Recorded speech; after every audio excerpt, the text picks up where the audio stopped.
Okay, so I had received an email from Wise Cow, and I believe they're an animation company. Wait, let me just make sure.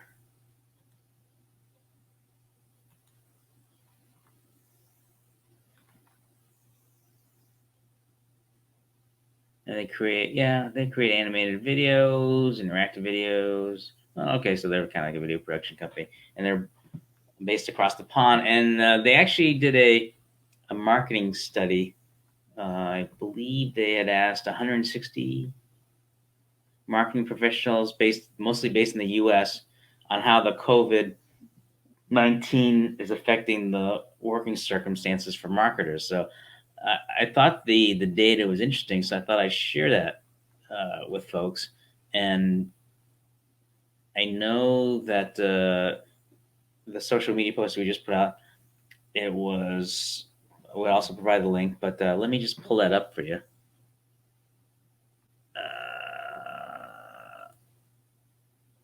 And I thought what was interesting is they had a some data where they broke it down by the type of discipline with marketers is what greatly affects. Granted, I'm in video, and I thought it was interesting that they show that about 31% um, was. Let me just double check the stats here.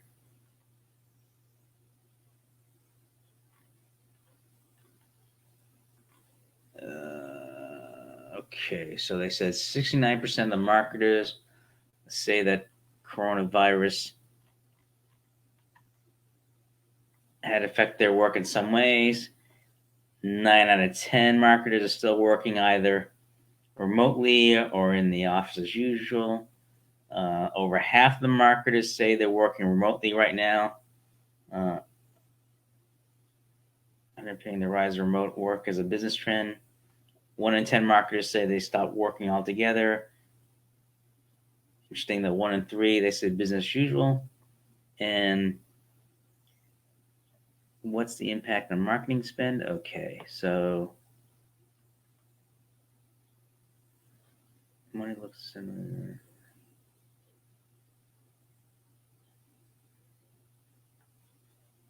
Okay, so it looks like money looked to be redirected particularly towards digital channels, particularly video. 31% increase, paid ads 31%, and broadcast 28%. Okay.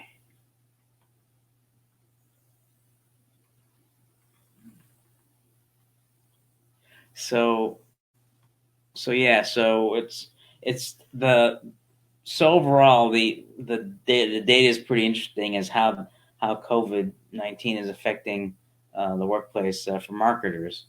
Um, and I'll provide the link as to where you can get the copy of what you're seeing right now. There you go.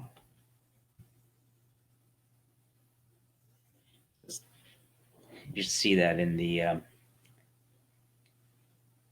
comment section there. Um, yeah, I mean, to put it mildly, it's pretty crazy. But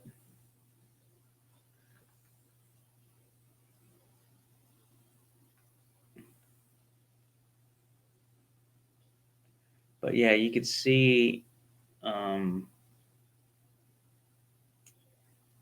what's if you look at the pie chart here, the blue mentions what's an increase, reds decrease, and yellow is not affected. So obviously, the big number there are the physical events, and it says it's about 72% drop. Um, Now that you've seen a lot of stats out there, or I should say, a lot of emphasis on video, it's natural that between video and digital ads, there's been an increase of 31%. And that's interesting. I thought the number would be a lot higher, but at the same time, I mean, people are now just getting acclimated with finding ways to communicate, getting the word out there, whether it's businesses trying to take advantage of video streaming in terms of keeping the communication open with their employees, as well as ways to disseminate the information. You have education sector with an uptick with the number of teachers now needing to conduct their lessons over video.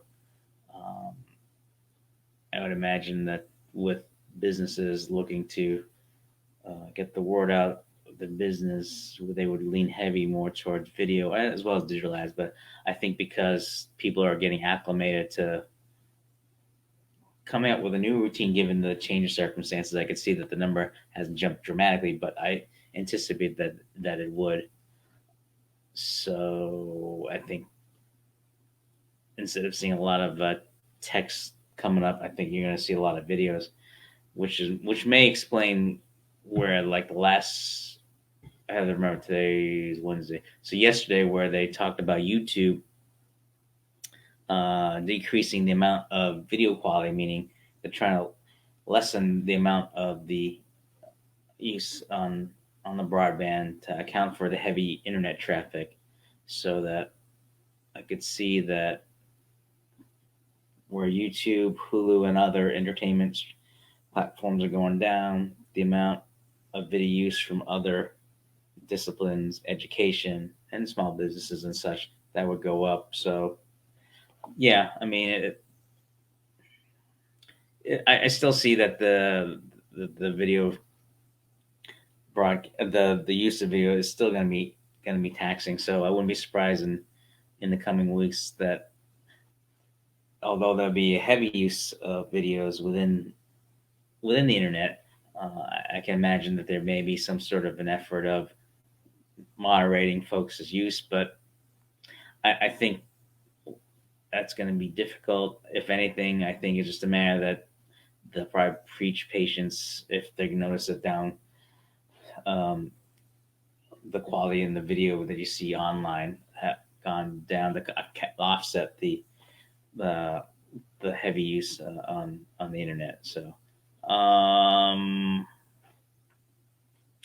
that's pretty much it. I mean, I just thought the primary reason I just went on online to the live stream is just to share some of the data there, and you can look at the numbers there for yourself. And Wise Owls, uh, in their literature and the website is pretty cool, where they said that people can share the data as long as you just use the link. So that's why I have it in the comment section there. So um, just so you know, what I'm using is StreamYard. It's a pretty cool tool to be able to do some live streaming.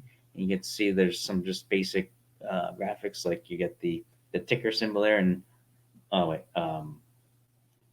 that way, and you can see my name there. So I got some basic graphics there. So some of the tools there to get you up and started if you want to do some quick live streaming. And it has some neat things where you can, if you have like